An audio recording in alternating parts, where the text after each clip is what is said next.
Hi, my name is Trent Morel Meisenheimer. I'm a firefighter paramedic in the city of Lake Elsinore at Station 97, and this is Report on Conditions. This week, we take a look at 2 structure fires that occurred in the county, and we give you a tour of fire resource Boat 43.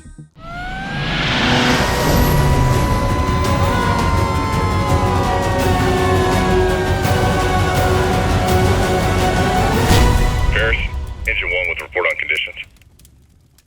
Hello everyone, I'm Karina Espinosa, and thanks for joining us on this week's Report on Conditions. We're starting off with an overview of Boat 43 and the training your firefighters receive to operate it. We're out here in Battalion 8 in Blythe, up in the community of Aha-Quinn. Are we coming up on your starboard?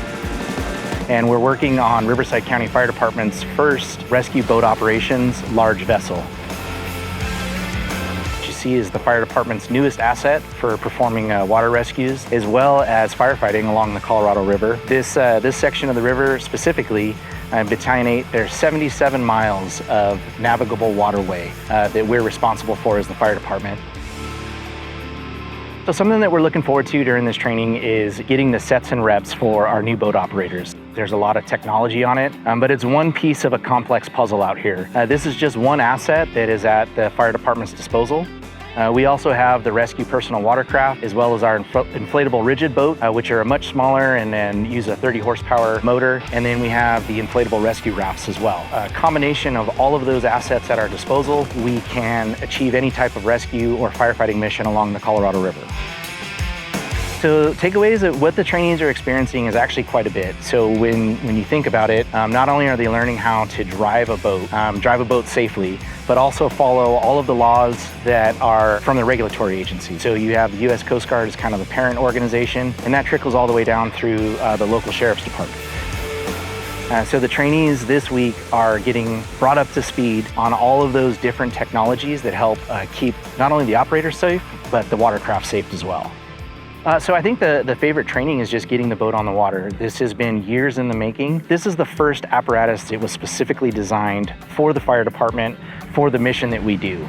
So everything that you see on the vessel behind me has a purpose. It was designed with a reason. So we're, again, just excited to get this tool out on the water and then start getting operators trained. Our goal is to get all of the personnel here in Battalion 8 certified as boat operators, deckhands, and rescue swimmers. And then again, that just increases our capability to provide service here along the river. I think the key safety message is drowning is silent. So number one is have a rated and a good personal flotation device with you at all times. Even if you're just out here on a recreational day, you're gonna jump off the boat to cool off. You never know what the currents are doing. You could slip as you're coming off the boat, hit your head. If you have that life jacket or that PFD on, that's going to provide the best protection that you can in the water. My name is Brian White. I'm a division chief with CAL FIRE Riverside County Fire Department, and I'm proud to serve the residents of Riverside County. Now, let's look back at your fire department's call statistics from October 20th through November 2nd. During that period, firefighters responded to a total of 7,813 calls for service, of which 5,972 were medical emergencies and 216 were fire-related calls.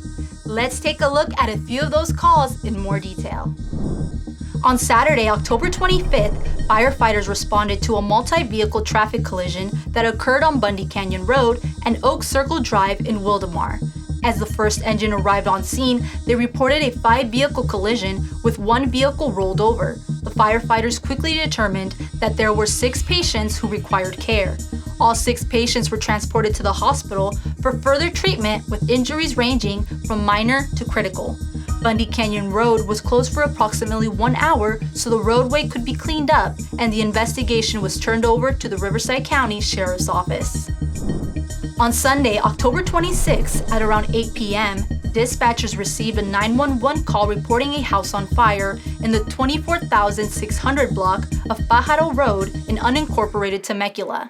The first arriving engine reported a large single-story residence with an established fire inside. There was limited access to a reliable water supply, so a water tender was requested to respond. The fire was contained to 2 rooms and a hallway, and the resident declined need for the American Red Cross. Firefighters were on scene for about 4 hours working on salvage and overhaul. No injuries were reported. On Wednesday, October 29th, multiple 911 callers reported vegetation burning near the intersection of Theta Street and Highway 74 in unincorporated Lake Elsinore. The first arriving engine company officer reported 5 acres burning at a moderate rate of spread in light flashy fuels with multiple exposures. With quick work from aircraft and firefighters on the ground, the fire was contained to just under 10 acres. No structures were damaged or destroyed. At around 4 p.m. on Thursday, October 30th, firefighters were dispatched to a reported house fire in the 30,700 block of Old Windmill Road in the city of Menifee. The first arriving engine reported heavy smoke and fire visible from an outbuilding and a double-wide mobile home.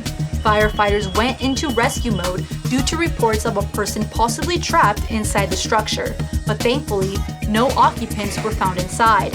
Firefighters were able to keep the fire from spreading, but unfortunately the structure was destroyed. The American Red Cross was requested to assist 1 adult and 4 children who were displaced. There were no injuries to civilians or firefighters. Nothing beats a Jetty holiday.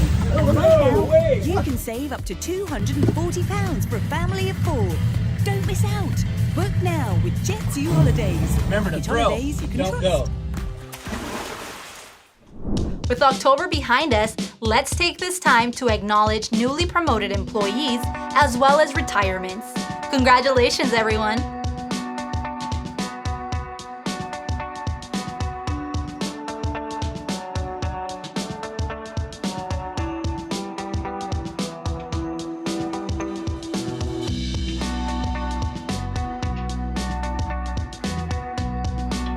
That's all for this week's Report on Conditions. Follow your firefighters in action on our social media at CAL FIRE RRU and stay up to date on incidents happening countywide. If you caught any great footage of our firefighters at work or out in the community, send them to us at rrupio@fire.ca.gov. On behalf of your Public Affairs and Community Education Bureau, I'm Karina Espinosa. Thanks for watching.